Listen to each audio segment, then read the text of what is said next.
Hello বন্ধুরা, আশা করি আপনারা সবাই ভালো আছেন। আর আমি আজকে রয়েছি একদম অন্য একটা জায়গায়। পিছনে দেখা যাচ্ছে গঙ্গা বয়ে যাচ্ছে, আর এই মুহূর্তে আমি রয়েছি শ্রীরামপুরে, একদম গঙ্গার পাশে যে নতুন একটা কমপ্লেক্স তৈরি হয়েছে অ্যালকোভ নিউ কলকাতা, সেই অ্যালকোভ নিউ কলকাতায় আজ চলে এসেছি।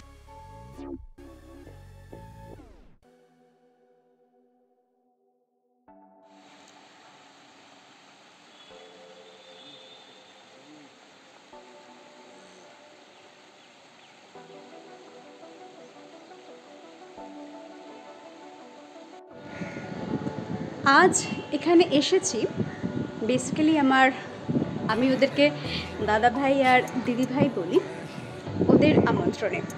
হ্যাঁ, অবশ্যই ওদের সঙ্গে পরিচয় তো করাবই। তার আগে একটা কথা বলে দিই যে প্রায় বছরখানেক আগে আমার চ্যানেলে একটা ব্লগ আমি করেছিলাম এই অ্যালকোভ নিউ কলকাতা নিয়ে। সেই সময় এখানে একটা গঙ্গা আরতির ব্যবস্থা করা হয়েছিল, সেইটা নিয়েই আর কি সেই ব্লগটা ছিল। আশা করি আপনারা সেটা দেখে থাকবেন, আর যারা দেখেননি তাদের জন্য ডেসক্রিপশন বক্সে লিংক দেওয়া থাকবে। আর সেই ব্লগটার মধ্যে এই অ্যালকোভ নিউ কলকাতাটা এত সুন্দর একটা প্রপার্টি, পুরো জায়গাটা ঘুরে দেখতেই প্রায় কয়েক ঘন্টা সময় লেগে যাবে। তো এই পুরো অ্যাপার্টমেন্ট এবং পুরো এরিয়াটা জুড়ে যা কিছু রয়েছে সেই সুন্দর করে সব কিছু দেখানো ছিল সেই ব্লগের মধ্যে। আজকে যেহেতু বেসিক্যালি একটা অনুষ্ঠানের পারপাসে এসেছি, তাই এই জায়গাটা ঘুরে আর বেশি দেখাবো না, মেইনলি চলে যাব আজকের অনুষ্ঠানে। আজকে বেসিক্যালি যে দিদি ভাইয়ের নিমন্ত্রণে এসেছি, আমাদের সবার প্রিয় সোনাদি অনিন্দিতা বেরা। ওদের ফ্ল্যাটটা এই যে অ্যালকোভ নিউ কলকাতা, এখানের টাওয়ার নাম্বার 3-তে 10th ফ্লোরে। খুবই সুন্দর করে সাজানো, আর প্রত্যেকটা বিল্ডিংয়ের নিচে বেশ অনেকটা কমন স্পেস রয়েছে, যেখানে মেনলি বাইরের থেকে এসে মানুষজন ঢোকেন। সেই জায়গাটাও কিন্তু বেশ সুন্দর করে সাজানো। আসুন এবার চলে যাই সরাসরি দিদিভাইয়ের ফ্ল্যাটে, দেখে নিই দিদিভাই কীভাবে ফ্ল্যাটটাকে সাজিয়েছে।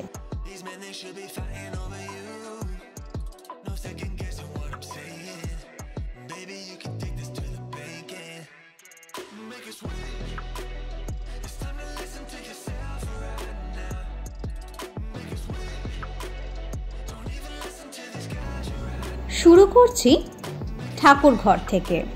ফ্ল্যাটে ঢুকে সবার প্রথমে কিন্তু বাঁ হাতে রয়েছে এই ঘরটা, যেটা বেসিক্যালি দিদিভাই ঠাকুর ঘর হিসেবে তৈরি করেছে।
আসুন এবার বাকি ঘরগুলো একটুখানি ঘুরে নিই। প্রথমেই রয়েছে ড্রয়িং রুম, যেটা লিভিং রুম বেসিক্যালি মানুষজনের এসে বসার জন্য। এখানে রয়েছে একটা ব্যালকনি থেকে কিন্তু গঙ্গা দেখা যায়। ইনফ্যাক্ট ঠাকুর ঘরে যে জানলাটা রয়েছে সেখান থেকেও কিন্তু গঙ্গার একটা ছোট্ট একটা দৃশ্য দেখা যায়। এই লিভিং রুমটার সব থেকে বেশি যেটা আকর্ষণীয় সেটা হচ্ছে দেওয়ালের এই হাতিটা, দারুণ সুন্দর। এই রুমটা একটা বেডরুম, বেসিক্যালি 3 BHK, তার মধ্যে একটা ঘরকে ঠাকুর ঘর করা রয়েছে, আর এইটা আরেকটা বেডরুম, তবে এইটা মাস্টার বেডরুম নয়। মাস্টার বেডরুম হচ্ছে পাশের ঘরটা, যেটা এই ফ্ল্যাটের মেন অ্যাট্রাকশন বলা যেতে পারে। লিভিং রুমটা দারুণ সুন্দর করে ডেকোরেশন করা হয়েছে। বিশেষ করে যে সিলিংটা, ফলস সিলিংটা কিন্তু ভীষণ সুন্দর হয়েছে। চলুন এবার যে মাস্টার বেডরুমটা আছে সেখানে যাই।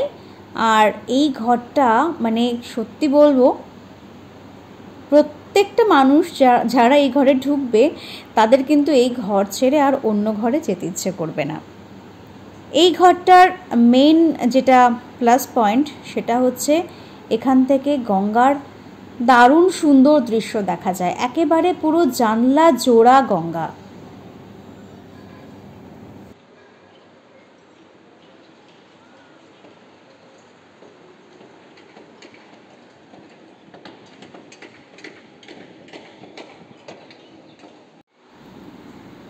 আসলে এই গঙ্গার ভিউটা পাওয়ার জন্যই কিন্তু এখানে ফ্ল্যাটটা কেনা। আর যতই উপরের দিকে ফ্লোর থাকবে আর কি, যত উপরের ফ্লোরে ঘর থাকবে তত গঙ্গার আরও ওয়াইড ভিউটা পাওয়া যাবে। ফ্ল্যাটে দুটো বাথরুম রয়েছে, একটা মাস্টার বেডরুমের সঙ্গে লাগোয়া আর একটা কমন। আর তখন অলরেডি লিভিং রুমে কাজ শুরু হয়ে গেছে, সব চেয়ার টেবিল পাতার। যেহেতু এখনও সেরকমভাবে ফার্নিচার কিছু রাখা হয়নি, তাই কিছু ডেকোরেটার্সের থেকে চেয়ার টেবিল আনানো হয়েছিল যাতে গেস্টরা এসে বসতে পারেন। তবে কোনো ফার্নিচার না থাকলেও বেশ সুন্দর করে কিন্তু ফ্ল্যাটটা দিদিভাই সাজিয়েছে। শুধু দিদিভাই না, ফ্ল্যাটের সাজানোর যে মেইন মাস্টার মাইন্ড তার সঙ্গে এখনও সেভাবে আপনাদের পরিচয় করানো হয়নি। আসছি তার পরিচয়। আগে দেখে নিন ফ্ল্যাটটা কি সুন্দর করে, যেটুকু সাজানো হয়েছে সেটুকু কি সুন্দর করে সাজানো হয়েছে। আর যেটা বলছিলাম যে মেইন যেটা অ্যাট্রাকশন এই লিভিং রুমের, সেটা হচ্ছে দেওয়ালে এই দারুণ সুন্দর কারুকার্য করা এই হাতিটা। এটা মানে ছবিতে কতটা সুন্দর লাগছে আমি জানি না, আপনারা যদি সামনাসামনি দেখেন তাহলে বুঝবেন যে জিনিসটা কতটা সুন্দর। যে কোনো ফ্ল্যাটে মেনলি আমরা দেখি যেটা, সেটা হচ্ছে রান্নাঘরটা, বিশেষ করে আমরা মহিলারা। তার কারণ আমাদের প্রধান কর্মক্ষেত্রই হচ্ছে এই রান্নাঘর। রান্নাঘরের স্পেসটা একটু ছোট হয়ে গেছে, কিন্তু যাই হোক কি আর করা যাবে। ফ্ল্যাটটা খুবই সুন্দর সাজানো গোছানো, আর লোকজন আমি আগেই বলেছি অলরেডি চেয়ার টেবিল পাতার কাজ শুরু হয়ে গেছে। আর এতক্ষণে আমরা আমাদের হ্যান্ডসাম দাদাভাইকে কিছুক্ষণের জন্য পেয়েছি। দাদাভাই সমানে এদিক ওদিক ছোটাছুটি করছে, একদম তার সময় নেই দাঁড়ানোর, কোনো পোজ দেওয়ার। তো অনেক কষ্টে দাদাভাইকে একটুখানি ধরেছি যে তুমি আর দিদিভাই দুজনে মিলে এই ফ্ল্যাটটা সম্পর্কে কিছু বলো। তোমরা এখন আছো অ্যালকব নিউ কলকাতা শ্রীরামপুরে। এই প্রজেক্টটা হচ্ছে শ্রীরামপুরের জিটি রোড আর গঙ্গার মাঝখানে একটা জায়গা, যেখানে এককালে বঙ্গলক্ষ্মী কটন মিল বলে একটা কটন মিল ছিল। সেই কটন মিলের জায়গাটাকে অ্যাকোয়ার করে এরা এই প্রজেক্টটা বানিয়েছে। এটা প্রায় 40 একর জমির উপর প্রজেক্ট, যার মধ্যে প্রথম ফেজে 6খানা টাওয়ার তৈরি হয়েছে আর পরের ফেজে আরো 16খানা টাওয়ার তৈরি হয়েছে। প্রথম ফেজে 6খানা টাওয়ারে প্রায় 30 তলা করে টাওয়ার, এতে প্রায় 1274টা ফ্ল্যাট ওরা বিক্রি করেছে, মানে আমরা যতদূর জানি। আর সেকেন্ড ফেজে 16খানা টাওয়ার, প্রচুর লোক, মানে এত লোক চিন্তাই করা যাবে এতগুলো লোকের এখানে কি হবে জানা বুঝতে পারা যাচ্ছে না। এক নম্বর, প্রথম ফেজের ক্লাব হাউসটা আলাদা। প্রথম ফেজের এরিয়াটা কমপ্লিটলি ঘেরা রয়েছে এবং দুটো ফেজকে একটা আন্ডারপাস দিয়ে একটা রাস্তা দিয়ে কানেক্ট করা হয়েছে। এবার সেকেন্ড ফেজে যেটা রয়েছে সেখানে অ্যাকচুয়ালি গঙ্গার ঘাট যেটা রয়েছে, যেটা বাণিজ্যে যেখানে প্রতি বছর প্রোগ্রাম হয়, একটা গঙ্গা পুজো হয়, সেটা রয়েছে। এবং তার জন্য এখানে এক্সট্রা করে রোড দেওয়া আছে যাতে করে বোথ ফেজে দুটো ফেজের লোকজনই ওই গঙ্গার ঘাটটাকে অ্যাক্সেস করতে পারে। আর একটা প্রিমিয়াম ফ্ল্যাট দিয়েছে এরা, কারণ অ্যালকো একটা বড় কোম্পানি। এরা তোমার পার্কস্ট্রিটে যে 42nd যে ফ্ল্যাটটা, যার 64 তলা বিল্ডিং, ইস্টার্ন ইন্ডিয়ার সবচেয়ে হাইস্ট টলেস্ট বিল্ডিং, সেটাও এরা বানিয়েছে। এমনি ওভারঅল অ্যাভারেজ ঠিক আছে, তবে টোটাল এরিয়া থেকে যে এরিয়াটার মধ্যে মানে কি বলবো সুপার বিল্ড আপ এরিয়া কি বিল্ড আপ এরিয়া, সেটা অনেকটাই মাইনাস হয়ে গেছে। যেহেতু 3টে করে লিফট, 2টো করে সিঁড়ি, স্টেয়ারকেস এবং এরিয়া রয়েছে, তো অনেকটা জায়গা মাইনাস হয়েছে। ফলে তুমি দেখে চলেছো কিচেনের জায়গাটা অনেকটাই ছোট। বাকি ওভারঅল ঠিক আছে, অ্যামিনিটিস অনেক দিয়েছে। ক্লাব হাউস দেখলে বুঝতে পারবে যে ক্লাব হাউসটা সত্যি সত্যি ওরা যেরকম ম্যারিয়ট কিংবা যে কোনো 5 স্টার হোটেলে বড় বড় ক্লাব হাউসটা বানিয়েছে। মানে you will enjoy that one with all amenities, আর ওখানে ইনফিনিটি পুল আছে, যে পুলে যখন চান করবে তুমি নিজে ফিল করবে, মানে সাঁতার কাটবে তুমি ফিল করবে যে তুমি গঙ্গাতে সাঁতার কাটছো, মানে এরকম একটা লেভেল ওরা করেছে। খারাপ হবে না? এখানে দুবেলায় আরতি হয়, সন্ধ্যের আরতিটা খুব দেখার মতো, সবাই এসো দেখতে আরতি। আর আমার এই ভিউ গঙ্গা ফেসিং নেওয়া হয়েছে মাস্টার বেডরুমটা, এটা ভীষণ সুন্দর, মানে একটা এই প্রজেক্টের জায়গায় চলে এসেছে। এই প্রজেক্টের ইউএসপি হচ্ছে গঙ্গা, ঠিক আছে, সবচেয়ে বড় কথা হচ্ছে ওইটাই। ফলে তার জন্যই ওরা সেটা ক্যাপিটালাইজ করে ওইটার দাম বাড়িয়েছে। ইনফ্যাক্ট ওই দাম শুধু ওইটার জন্য না, অনেক কিছু ওরা ভালো কিছু দিয়েছে, বলা সেটা দিয়ে কোনো বলা এই নেই। তোমার ওখানে ওরা যেমন ফায়ার ফাইটিং ইকুইপমেন্ট লাগানো রয়েছে, পুরো বিল্ডিংয়ে কোনো একটা ইউজ হয়নি, সবটাই ঢালাই। তারপর তোমার ওয়াটার ট্রিটমেন্ট এবং ওয়াটার রিজেনারেশন প্রসেস চলছে, বাথরুম টয়লেটের ওয়াটার জলটা আলাদা আর নর্মাল কিচেনের খাবারের জলটা আলাদা। ওরা গ্যাসের পাইপলাইন দিয়েছে, ঠিক আছে। ভেতরে তোমার অ্যাক্সেস ডোর আছে, সেই ডোর তুমি খুলতে পারবে যতক্ষণ না তোমার যে অ্যাক্সেস কার্ড থাকবে, ঠিক আছে। তো যে কেউ আনওয়ান্টেড ঢুকতে পারবে না। তোমাকে এখানে আসতে গেলে মাইগেটে সিকিউরিটি থেকে অ্যাপ্রুভ না, যতক্ষণ না করবে ইন্ডিভিজুয়াল যার মধ্যে তুমি যাচ্ছ ততক্ষণ তুমি এখানে ঢুকতে পারবে। 6টা এন্ট্রি করে তবেই আমার গ্রুপে আসা। আর বিশেষ করে আমাদের 6টা টাওয়ারকে মিলিয়ে একটা পোডিয়াম বানানো হয়েছে, ভীষণ সুন্দর পার্কটা, বাচ্চাদের খেলার জন্য ভীষণ সুন্দর। আর আমাদের ওয়াক করা, ইভিনিং ওয়াক, মর্নিং ওয়াকের জন্য ভীষণ সুন্দর। আর ভীষণ সুন্দরভাবে ফুল গাছ দিয়ে, মানে 4তলায় কীভাবে মাটি ফেলিয়ে গাছ করে সুন্দর করে ফুল লাগানো হয়েছে, গাছ লাগানো হয়েছে, ভীষণ সুন্দর। নাইলে মানে বোঝানো এই যায় ডেভেলপমেন্ট না, অনেক ডেভেলপমেন্ট করছে ওরা, জায়গাটাকে এমনভাবে ইউজ করছে। এরা কি করেছে, 3 তলা পর্যন্ত ঢালাই করে দিয়েছে সবগুলো 6টা টাওয়ারকে মিলে। তার ফলে 6টা টাওয়ার একটা স্টেবিলিটি বেড়েছে, একটা কি বলবো রিইনফোর্সমেন্ট হয়ে গেছে। এবার তার 3টে তলাতে পার্কিং করেছে, সেই পার্কিং আর যখন জায়গা নেই সেই পার্কিং এর উপর ওরা পোডিয়াম, ওরা একটা বাগান বানিয়েছে পুরো। সে বাচ্চাদের টডলর বলো, বাচ্চাদের স্কেটিং বলো, বড়দের ওপেন এয়ার জিম বলো, ঘোরার জায়গা বলো, বসার জায়গা বলো। মানে ইনফ্যাক্ট এই 3 তলায় এত হাওয়া দেয় সন্ধ্যেবেলা যে তুমি ওখানে উড়ে যাবে, মানে ভেরি ফ্যাক্টর এত হাওয়া দেয়। আর ক্লাব হাউসটা ভীষণ সুন্দর, একটা ছোট মিনি সিনেমা হল আছে, আর উপরে সুইমিং পুল, বাচ্চাদের খেলার জিম, যোগা, সমস্ত কিছু রয়েছে। একটা ইনডোর ব্যাডমিন্টন কোর্ট আছে, ইনডোর স্কোয়াশ কোর্ট আছে, একটা ডক্টরস চেম্বার একটা বানিয়ে রাখা হয়েছে, ইনডোর জিম আছে, কোচিং সেন্টার আছে, জুম্বা প্র্যাকটিসের জায়গা রয়েছে, ইনডোর গেমসে বিলিয়ার্ড আছে, ক্যারাম আছে, চেস আছে, লুডো আছে, আর ফুটবল কি বলে ওগুলো আছে। মানে খারাপ করেনি, ভালোই করেছে। মানে এতক্ষণ যার কথা বলছিলাম, অর্থাৎ যে এই ফ্ল্যাটটা সাজানোর মাস্টার মাইন্ড, সেই মিমির সঙ্গে এবার একটু পরিচয় করে নেওয়া যাক। আমাদের ভীষণ সুইট, কিউট আর অ্যাডোরেবল মিমি, যার ভালো নাম হচ্ছে অনুসুয়া বেরা। 3 জনের খুব সুন্দর ছোট্ট একটা পরিবার, আর সাথে সেদিন উপস্থিত ছিলেন দাদা ভাইয়ের বাবা মা। সবাই মিলে একটা সুন্দর ছোট্ট পরিবার, সেটা আমার ক্যামেরায় আমি কিছুক্ষণের জন্য তুলে ধরেছিলাম।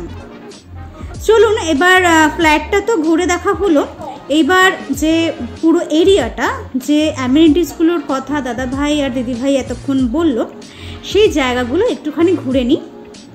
আগেই বলেছি যে বেশি ডিটেইলে আমি এই জায়গাটা পুরোটা এই ভিডিওতে দেখাবো না, তার জন্য আগে আমার অন্য ব্লগ করা আছে, তার লিঙ্ক ডেসক্রিপশন বক্সে দিয়ে দেব। খুব ছোট্ট করে একটুখানি আপনাদেরকে ঘুরে দেখিয়ে দিচ্ছি। এটা হচ্ছে চিলড্রেন্স রুম, মানে চিলড্রেন্স প্লে রুম আর কি। এখানে বাচ্চারা খেলাধুলা করতে পারে। আর ঠিক তার উল্টো দিকেই রয়েছে সুইমিং পুল। এই সুইমিং পুলটা কিন্তু জাস্ট অসাধারণ, একেবারে গঙ্গার সঙ্গে মিলে মিশে একাকার।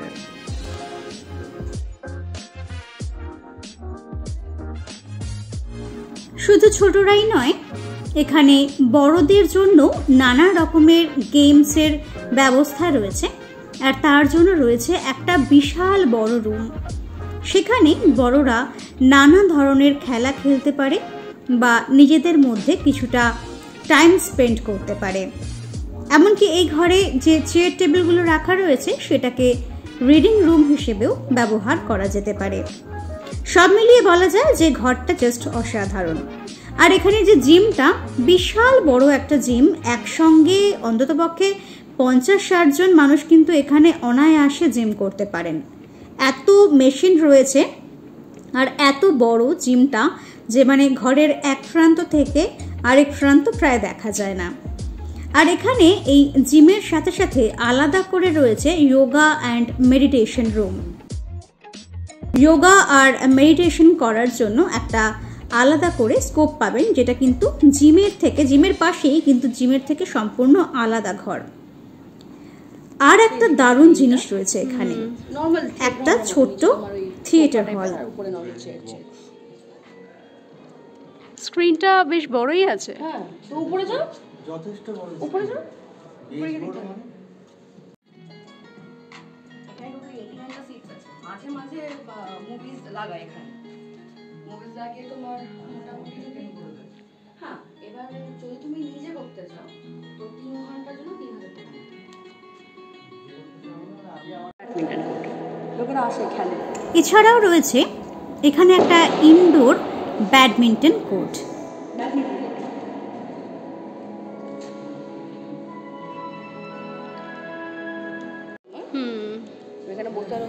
এই সমস্ত অ্যামেনিটিসগুলো একটাই বিল্ডিংয়ের মধ্যে রয়েছে, আর এই বিল্ডিংয়ের মধ্যেই রয়েছে ক্লাব হাউসটা। আর এখানে দেখুন জাস্ট রিসেপশন এরিয়াটাই কতটা বড়।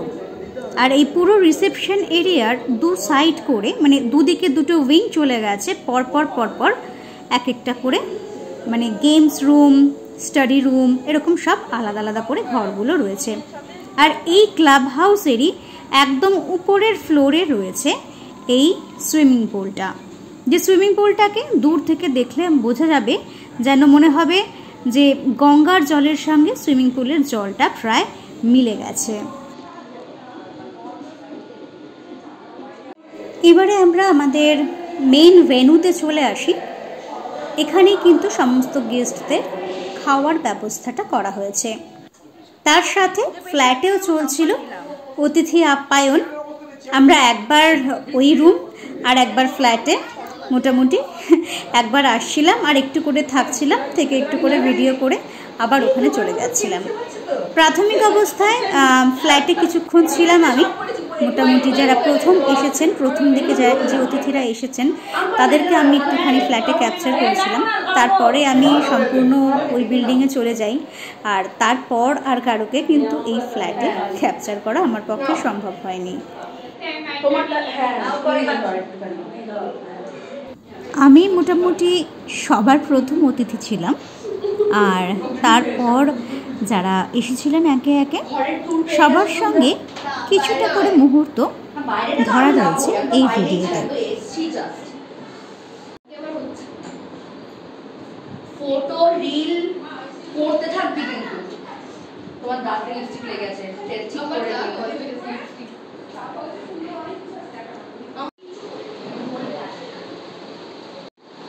সবাইকে নিতে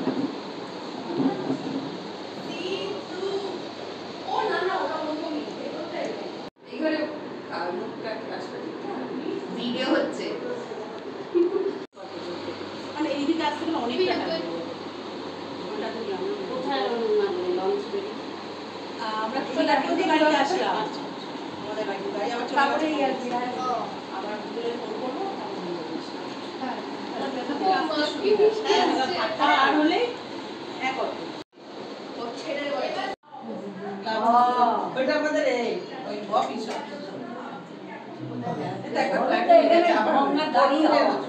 দেখে এসে বসবি আর কিছু না। হ্যাঁ, সে তো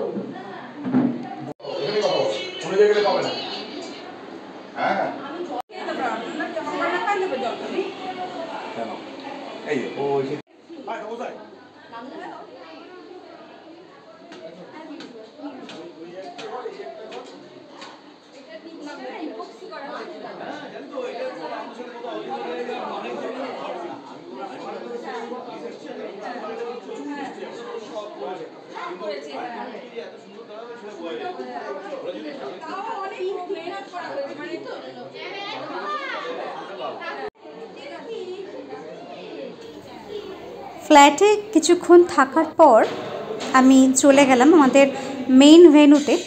সেখানে মোটামুটি ড্রিঙ্কস এবং স্টার্টারের কি ব্যবস্থা হচ্ছে না হচ্ছে আর লাঞ্চেরও ব্যাপারটা দেখতে হচ্ছিল, যেহেতু ওখানের একটাই সমস্যা, ওখানে কিন্তু কিচেন নেই, তাই সমস্ত খাবার কিন্তু বাইরে থেকে সম্পূর্ণ বানিয়ে নিয়ে আসতে হচ্ছিল, আর তারপরেই সেই খাবার সার্ভ করা হচ্ছিল। এই কারণেই ওদের লাঞ্চটা সার্ভ করতে একটু লেট হচ্ছিল, সব জিনিসপত্র গোছাতেও দেরি হচ্ছিল, তার কারণ এত খাবার লিফটেও করে ওঠানো যাচ্ছিল না, সেগুলো সব সিঁড়ি দিয়ে তুলতে হচ্ছিল। যাই হোক, আলটিমেটলি সব কিছু স্টার্ট হয়ে গেল, আর গেস্টরাও মোটামুটি আসতে শুরু করে দিলেন।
সব choco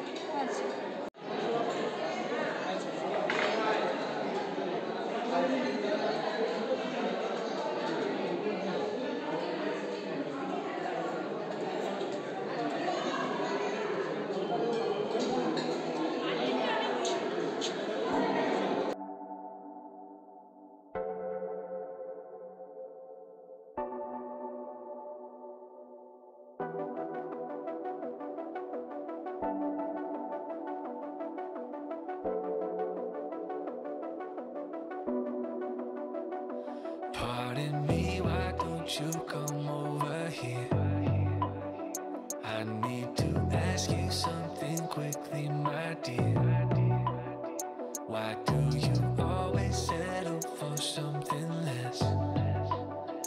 You know that, baby, you deserve the best.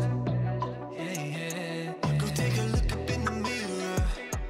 You gotta see a little clearer. Who's that woman looking right back?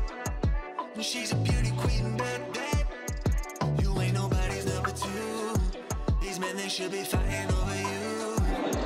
No second guessing what I'm saying. Baby, you can take this to the bacon. Make us real. It's time to listen to yourself right now. Make us real. Don't even listen to these guys right now. Make us real. This treasure buried deep inside right now. Make us real. So go and see what you can find right now. Don't you know you're not just some other girl? There's no one like you anywhere in the world. You have a strength like nothing I've ever seen. You're like a woman ripped right out of my dreams. Yeah, yeah. Go take a look up in the mirror. You gotta see a little clearer. Who's that woman looking right back? She's a beauty queen, bad, bad. You ain't nobody's number two. These men, they should be fighting over you. No second guessing what I'm saying. Baby, you can take this to the bacon. Make us wait. It's time to listen বাচ্চারা to খাচ্ছে yourself না? right now. বাচ্চারা পরে Don't even listen to these guys right now. Make us wait. This treasure buried deep inside right now. Make us wait. So go and see what you can find right now. It's time to make us wait.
ঘন্টা তিনেকের সময়টা যেন ঝড়ের মতো বয়ে গেল। মোটামুটি খাওয়া দাওয়া সেরে সবাই একটুখানি এদিক ওদিক ঘোরাঘুরি করছিল।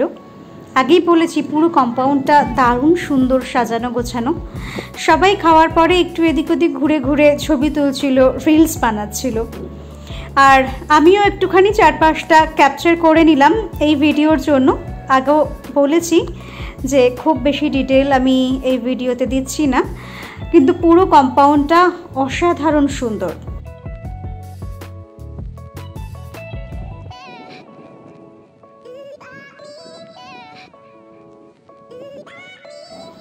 বিশেষ করে বিকেলের দিকে এখানে যে গঙ্গার থেকে হাওয়াটা আসে, সেই হাওয়াটা সত্যি মানে কি বলবো, একেবারে যেন উড়িয়ে নিয়ে যায়। খুবই ভালো লাগে। এই গরমের মধ্যেও বিকেলের পর আবহাওয়াটা কিন্তু ইনস্ট্যান্টলি একেবারে বদলে যায়। আর আমাদেরও বেশ বিকালবেলাটায় 4-5টা ঘুরতে কিন্তু ভালোই লাগছিল। তখন গরমও লাগছিল না, কষ্টও হচ্ছিল না, এতটাই সুন্দর হাওয়া দিচ্ছিল। একটু বিশ্রাম নিয়ে আমরা চললাম গঙ্গার ধারে গঙ্গা আরতি দেখতে। এখানে প্রতিদিন সন্ধ্যাবেলায় নিয়ম করে গঙ্গা আরতি হয়। আমার আগের ব্লগে আমি গঙ্গা আরতির একটা স্পেশাল এপিসোড করেছিলাম। সেই সময় সুদূর বেনারস থেকে কিন্তু বিভিন্ন পুরোহিতেরা এসেছিলেন আর এখানে গঙ্গা আরতি করেছিলেন। তবে সব সময় তো সেটা সম্ভব নয়। সাধারণত সারা বছর ধরে এখানকার লোকাল পুরোহিতরাই গঙ্গার ধারে গঙ্গা আরতি করে থাকেন।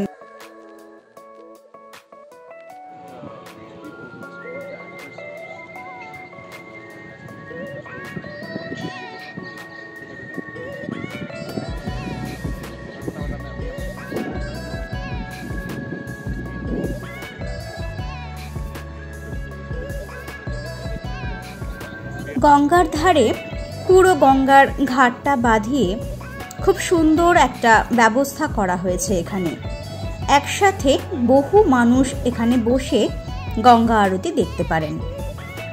নিউ কলকাতার এখনও ফ্ল্যাটের কাজ চলছে, বেশ কিছু বিল্ডিংয়ে এখনও ফ্ল্যাট তৈরি হচ্ছে। তবে নিশ্চয়ই এখনও ফ্ল্যাট বিক্রি হওয়াও চলছে। তবে দয়া করে আমাকে জিজ্ঞাসা করবেন না কেউ এর রেট কত চলছে বা এই বিষয়ে আমি কিন্তু কিছুই জানি না। আপনাদের যদি জায়গাটা পছন্দ হয়ে থাকে বা যদি অনেকেই মনে করছেন যে এখানে ফ্ল্যাট কিনবেন, তাহলে আপনারা সরাসরি অ্যালকোভ নিউ কলকাতার অফিসে বা ওদের ওয়েবসাইটও দেখতে পারেন, বা ওদের কন্ট্যাক্ট নাম্বার আর মেইল আইডিটা না হয় আমি ডেসক্রিপশন বক্সে দিয়ে দিচ্ছি, আপনাদের প্রয়োজন হলে দেখে নিতে পারেন।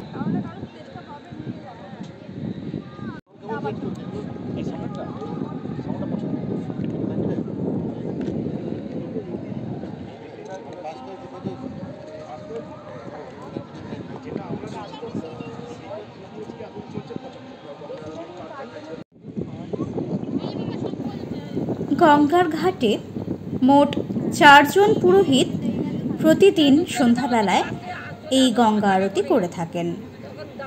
আসুন এবার গঙ্গা আরতিটা দেখে নেওয়া যাক।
প্রায় আধ ঘন্টা ধরে এই গঙ্গা আরতিটা চলেছিল।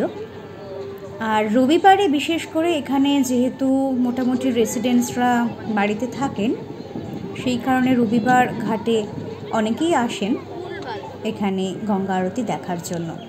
তবে হ্যাঁ, বাইরের কারুকে কিন্তু এখানে অ্যালাউ করা হয় না। আমরা যেহেতু সেদিন ওখানে গেস্ট ছিলাম, তাই ওনারের থ্রুতে আমরা কিন্তু এখানে প্রবেশ করার অনুমতি পেয়েছিলাম। আর একটা তথ্য আপনাদেরকে দিয়ে রাখি, সাধারণত শ্রীরামপুর ঘাট থেকে মানে ধোবিঘাট থেকেই গঙ্গা পারাপার করে এখানে যাওয়া হয়। তবে এখান থেকে বেশি কাছে হয় কিন্তু টিটাগড় ঘাটটা। আর এই যে যেখানে গঙ্গা আরতি হচ্ছে, এখান থেকে টিটাগড় ঘাটটা কিন্তু একেবারেই দেখা যায়। আর টিটাগড় ঘাট থেকেও ফেরি সার্ভিস অ্যাভেলেবেল আছে। আমার খুব ইচ্ছে যে ওই যে সাদা রঙের যে বোটটা রয়েছে ওটাতে আমি একদিন গিয়ে চড়বো। তবে ওটা নাকি রেগুলারলি চলে না, ওটা কখনো কখনোই চলে। আর বেসিক্যালি জাস্ট দিনে একবার করে একটা রাউন্ড দেওয়া হয়। তবে জানতে হবে যে ওটা চড়ার কী প্রসেস রয়েছে।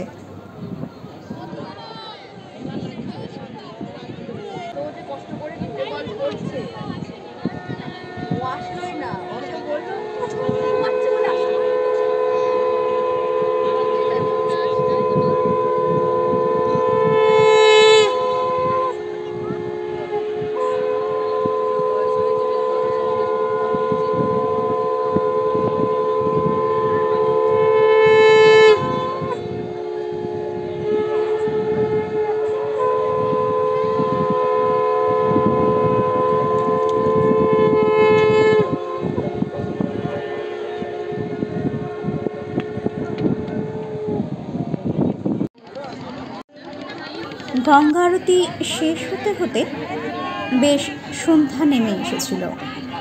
তখন সব আলোগুলো জ্বালিয়ে দেওয়া হয়েছিল। সেই সময়ে গঙ্গার ঘাটটা আরও মায়াবী হয়ে উঠেছিল। সত্যি কথা বলতে কি, এত সুন্দর হাওয়া চলছিল যে সারাদিন যে প্রচণ্ড গরম ছিল সেটা কিন্তু সেই সময় বোঝাই যাচ্ছিল না।